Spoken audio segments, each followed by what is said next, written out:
स्वागत है आपका आज के इस नए हिंदी के क्लास में। पिछले क्लासेस में मैं सिलसिलेवार तरीके से आपको आधुनिक काल की अलग अलग भागों की विशेषताओं के बारे में बतला रहा हूँ। उन प्रश्नों का कैसे उत्तर देना है इस विषय में आपको बतला रहा हूँ। हम सब ने आधुनिक युग के बारे में जाना, द्विवेदी युग के बारे में जाना,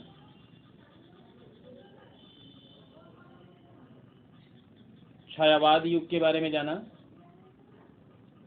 प्रगतिवाद युग के बारे में जाना। आज हम लोग जानेंगे प्रयोगवाद के बारे में। आधुनिक काल का सबसे पहला जो युग आपको मिला वह है भारतेंदु युग। भारतेंदु युग प्रथम आधुनिक काल है, आधुनिक काल का प्रथम भाग है। दूसरा द्विवेदी युग, द्विवेदी युग के बाद छायावाद युग, छायावाद के बाद आपको मिला प्रगतिवाद, और प्रगतिवाद के बाद जो कुछ है वह प्रयोगवाद है। इसके प्रवर्तक सच्चिदानंद हीरानंद वात्स्यायन अज्ञेय जी को माना जाता है। अज्ञेय जी इसके प्रवर्तक माने जाते हैं। प्रयोगवाद की जो प्रमुख विशेषताएं हैं उनको भी हम प्रत्येक युग की तरह ही एक बार सिलसिलेवार तरीके से इसको जान लेंगे और समझ लेंगे कि इसमें क्या है। क्योंकि समय आप समझ रहे हैं कि प्रगतिवाद के बाद का यह समय है, तो उस समय जो कुछ भी था उस माहौल के अनुसार जो बात उभर कर सामने आती है वही सब बातें उस युग की विशेषता होती। तो आइए सबसे पहले हम चलते हैं कि प्रयोगवाद युग की विशेषता को पढ़ते हुए प्रथम बिंदु हम क्या लेंगे। तो प्रथम बिंदु हम लेंगे अहंगवादी प्रवृत्ति की प्रधानता। इस काल, इस युग के जितने भी रचनाकार, कवि, लेखक हुए, उनके अंदर एक अहंगवाद दिखाई पड़ा। उनकी रचनाओं में जो स्पष्टता झलकता था, और यह जो कवि है वह समाज से अलग थलग अपने आप में जीने का प्रयास, कुछ इस तरह की बातें हमें इस युग के रचनाकार, कवि और लेखकों में दिखाई पड़ती हैं, मिल रही हैं। इसके बाद दूसरा बिंदु, तो दूसरे बिंदु पर जब हम चलते हैं तो हम पाते हैं अति यथार्थवाद। इस युग के रचनाकारों ने किसी भी बात को, कभी कभी कुछ बातें इशारे में कह देने से ही लोग उसके तह तक पहुंच जाते हैं, उन बातों को समझ जाते हैं। उसको बहुत ज्यादा खोल कर कहने की आवश्यकता नहीं पड़ती। और ऐसा क्यों नहीं किया जाता? क्योंकि खोलने पर विषय जो है वो गंभीर हो जाएगा और वो उचित भी नहीं होता है कभी कभी। लेकिन इस युग के रचनाकारों ने, इस युग के कवियों ने अति यथार्थवाद का सहारा लिया। उन्होंने प्रत्येक यथार्थ को बहुत ही तह तक खोल कर कहने का प्रयास किया, और इसी कारण से हम इस युग के एक प्रमुख विशेषता के रूप में इस बिंदु को पाते हैं, अति यथार्थवाद। तीसरे नंबर विषय पर चले, तीसरे बिंदु पर, तो हम पाएंगे नए उपमानों का प्रयोग। अभी तक जो कवि और लेखक जिन चीजों का प्रयोग करते रहे, जो उदाहरण के रूप में चुनते रहे, इस युग के रचनाकारों ने उन सभी को छोड़ दिया और इन लोगों ने नए नए उपमानों का प्रयोग किया। जैसे आप अगर टेक्स्ट बुक पढ़ेंगे तो उसमें पाएंगे कि मेरे प्यार का बल्ब फ्यूज हो गया, ये उदाहरण है। मेरा दिल ऐसा टूटा जैसे भूजा हुआ पापड़। तो ये जो इस तरह के जो उपमान है, यानी उदाहरण, आज के पहले कभी नहीं दिए जाते थे। यानी कि प्रयोगवाद के पहले ऐसे उदाहरण कभी भी किसी भी रचनाकार या लेखक या कवि के रचनाओं में हम लोग नहीं पाए हैं। लेकिन इस युग के रचनाकारों ने इस तरह के उदाहरणों को लाकर नए उपमानों की संज्ञा बढ़ाई, नए उपमानों का प्रयोग किया। और ऐसा क्यों है? क्योंकि ये नहीं चाहते थे कि ये घिसी पिटी परंपरा के आधारित कुछ भी लिखें या उसी के आधार पर अपना कवि जीवन जिए, ऐसा इनके नहीं, ये नहीं चाहते थे। तो ये एक बिंदु हो गया। अगले बिंदु पे चले, निराशावाद। इस काल के कवियों में कभी कभी कवि जो है लिखते लिखते वह निराशावादी हो जाता है। वह वर्तमान में जीने की आकांक्षा इतनी अधिक पाल के रखा है, भविष्य भूत सब कुछ भुलाकर बहुत कम समय में, बहुत पल भर में वह सब कुछ हासिल करने की कामना से पीड़ित है। और कभी कभी यही कारण है कि इस बात से उसके अंदर निराशा उत्पन्न होती है और वह निराशावादी बन बैठता है। तो यह भी इसमें एक बिंदु पाएंगे। अगला बिंदु है बौद्धिकता का प्रभाव।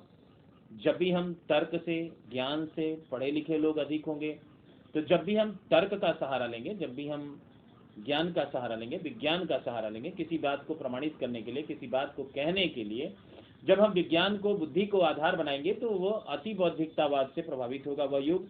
और यह कुछ हद तक सही है, लेकिन यह एक बिंदु है। इसके पहले वाले युग में भी आप पाए थे, तो यहाँ भी। अगले बिंदु पर जब हम चलते हैं तो हम पाते हैं साधारण विषयों का निरूपण। इस काल के रचनाकार, इस काल के कवि, इस काल के लेखक साधारण विषयों का निरूपण किए।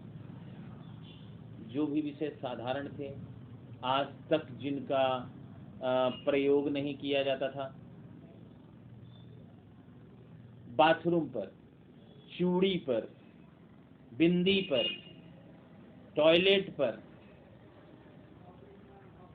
हर विषय पर इन्होंने अपनी कलम चलाई। तो क्या बिंदु पाए? साधारण विषय, साधारण से साधारण विषय पर इन्होंने अपनी कलम चलाई और उस पर भी लिखा और एक नई शैली, नया बिंदु इस युग को दिया। अगले विषय में जब जाते हैं छंद योजना। इस काल के कवियों में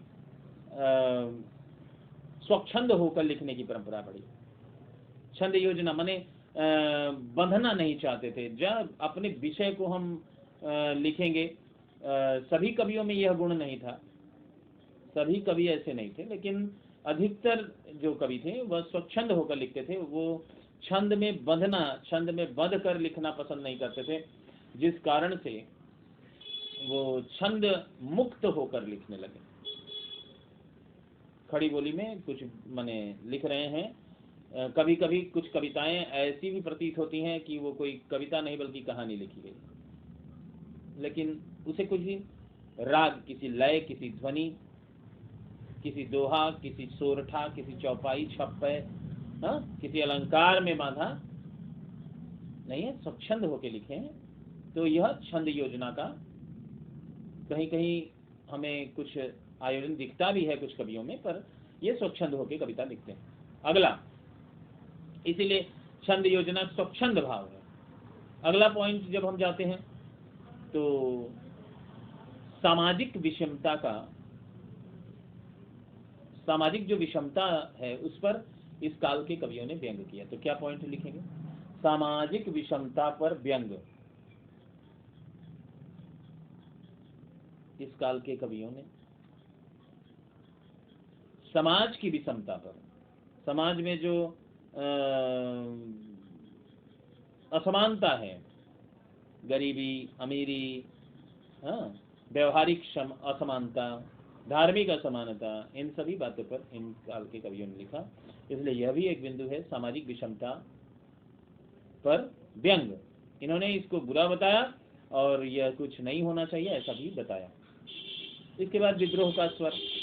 जब भी आप सामाजिक विषमता के विरोधी होंगे, जब भी आप रूढ़िवादिता के विरोधी होंगे, जब आप स्वच्छंद लिखना शुरू करेंगे, ये सारे विषय एक विद्रोह पैदा करते हैं, एक क्रांति लाते हैं। हाँ, विद्रोह सिर्फ लड़ना झगड़ना नहीं, एक क्रांति भी लाना, एक अलग तरह का स्टाइल, एक अलग तरह की शैली इस युग को प्रदान करती है स्वच्छंदतावाद। तो जैसे वो है, तो उसी प्रकार इसको हम विद्रोह के स्वर में जोड़ सकते हैं। क्या बोले हम कि विद्रोह का स्वर, जब भी आप विरोध करेंगे तो विद्रोह का स्वर उत्पन्न होगा ही, चाहे वो विरोध किसी भी हिसाब से हो। अगर आप उसे किसी भी तरह से माने आप विरोध करें तो वह विद्रोह का स्वर उत्पन्न होगा। तो इस प्रकार इन सभी बिंदुओं पर हम प्रयोगवाद के प्रमुख प्रवृत्तियों की चर्चा पूर्ण करते हैं।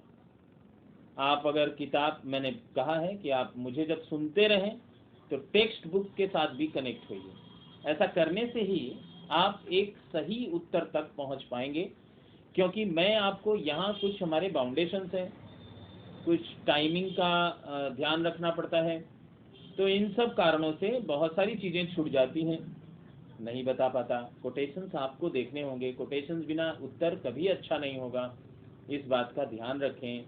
और अगर आपको कुछ भी और भी हमसे जानना है या पूछना है, आप कमेंट करके हमें बताएं। हमें बहुत अच्छा लगेगा जब आप हमसे कुछ पूछेंगे, और अगर मैं आपके प्रश्न का उत्तर दे पाता हूं और आपको उससे लाभ मिलता है तो हम उसे अपना सौभाग्य समझते हैं। धन्यवाद, मिलते हैं अगले वीडियो में।